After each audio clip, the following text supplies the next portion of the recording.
കോലം കണ്ടിട്ട് രാത്രി കടി കിടക്കുന്നതാണെന്ന് വിചാരിക്കണ്ട. ഓക്കെ. ഹലോ ഗൈസ്, ഇന്ന് നമുക്ക് വന്നിട്ടുള്ളത് ഒരു മാക്ബുക്ക് ആണ്. A2141 മാക്ബുക്ക് പ്രോ ആണ്.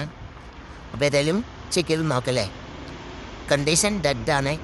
അപ്പോൾ ഏതായാലും നമുക്ക് വർക്ക് സ്റ്റാർട്ട് ചെയ്യാം. അപ്പോൾ ലെറ്റ്സ് ഗോ. അപ്പോൾ ഏതായാലും ഓപ്പൺ ആക്കി ചെക്ക് ചെയ്ത് നോക്കുമ്പോഴാണ് അവസ്ഥ കാണുന്നത്. ആക്രിക്കടയിൽ പോലും ഗ്ലാറ് വർക്കിൽ ചിലപ്പോൾ കിടക്കുന്നുണ്ടാവും മാക്ബുക്കൊക്കെ. ഇതിൻ്റെ ഉള്ളിലില്ലാത്ത പൊടിയും പ്രശ്നങ്ങളോ കാര്യങ്ങളോ ഇല്ല. അപ്പോൾ അതേതായാലും ക്ലീന് കാര്യങ്ങളൊക്കെ ആക്കിയിട്ടുണ്ട്. പിന്നെ ചാർജിങ് AC കംപ്ലൈൻറ്റ് ഉണ്ടായിരുന്നു. ചാർജിങ് AC ഒക്കെ റീപ്ലേസ്മെൻറ്റ് കാര്യങ്ങളൊക്കെ ചെയ്തിട്ടുണ്ട്. അപ്പോൾ ഏതായാലും പക്കെ ആക്കിയിട്ടുണ്ട്. അപ്പോൾ പറയാനുള്ള എന്താണെന്ന് വെച്ചാൽ, ഇങ്ങനത്തെ എന്ത് വർക്കുണ്ടെന്നുണ്ടെങ്കിലും മാക്ബുക്ക് ആണെന്നുണ്ടെങ്കിലും ഐഫോൺ ആണെന്നുണ്ടെങ്കിലും ആൻഡ്രോയിഡ് ആണെന്നുണ്ടെങ്കിലും നമ്മളായിട്ട് കോൺടാക്ട് ചെയ്താൽ മതി. നല്ല രീതിയിൽ നമ്മൾ ചെയ്തു തരണ്ടേ, നമ്മളെ കൊണ്ട് കഴിയുന്ന പോലെ. അപ്പോൾ ഏതായാലും വർക്ക് കാര്യങ്ങളൊക്കെ കഴിഞ്ഞിട്ടുണ്ട്. സാധനം സെറ്റായിട്ടുണ്ട്. കസ്റ്റമർ ഏതായാലും ഹാപ്പി ആയിട്ടുണ്ട്. അവർക്ക് ഏതായാലും നമ്മൾ ഈ സന്ദർഭം കാണിച്ചു കൊടുത്ത് നോക്കി. അപ്പോൾ അവർ അറിയുന്നുണ്ട് ഇത്രയും തോന്നും. അപ്പോൾ ഓക്കെ, അടുത്ത വീഡിയോയിൽ കാണാം. അപ്പോൾ ഇഷ്ടപ്പെട്ട ഫോളോ ചെയ്യാൻ മറക്കണ്ട. അപ്പോൾ ശരി, ഓക്കെ, ബൈ.